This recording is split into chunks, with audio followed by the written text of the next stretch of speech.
বোন দুটি প্রশ্ন করেছেন এবং এরপর তিনি বাকি দুটি প্রশ্ন করবেন যে বাইবেলে পবিত্র আত্মার কথা উল্লেখ আছে, পবিত্র আত্মার অর্থ কি?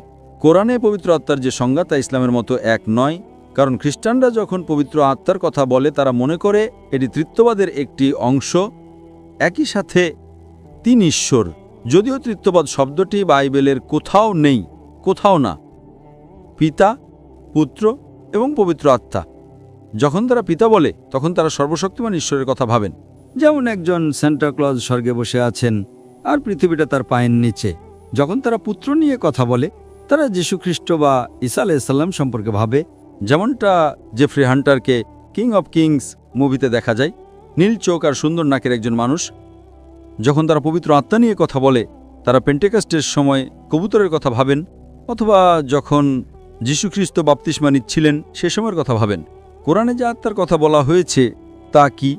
আমি বিশ্বাস করি কোরআন এখানে প্রধান ফেরেশতা জিবরাইল আলাইহিস সালাম সম্পর্কে বলছেন। তিনি ফেরেশতাদের মধ্যে একজন, আল্লাহ সুবহানাহু ওয়া তাআলার পাঠানো। তার অন্যতম প্রধান কাজ ছিল বাণী পৌঁছে দেওয়া মুহাম্মদ সাল্লাল্লাহু আলাইহি সাল্লামের কাছে। তার আরও অনেক দায়িত্ব ছিল, তাই আমরা এই ফেরেশতায় বিশ্বাস করি। তাই আপনি যদি বলেন যে সেখানে একটি আত্মা আছে, আমাদের কোনো সমস্যা নেই, কিন্তু তিনি ত্রিত্ববাদী ঈশ্বরের অংশ নন এবং তার উভয় ভিন্ন। প্রধান ফেরেশতা জিবরাইল আলাইহিস সালাম সম্পূর্ণ আলাদা আল্লাহ সুবহানাহু ওয়া তাআলা থেকে। এমনকি উল্লেখিত বাইবেলেও এই আত্মা আলাদা আল্লাহ সুবহানাহু ওয়া তাআলা থেকে। তারা একীভূত নন, এটি গির্জার নিজস্ব শিক্ষা।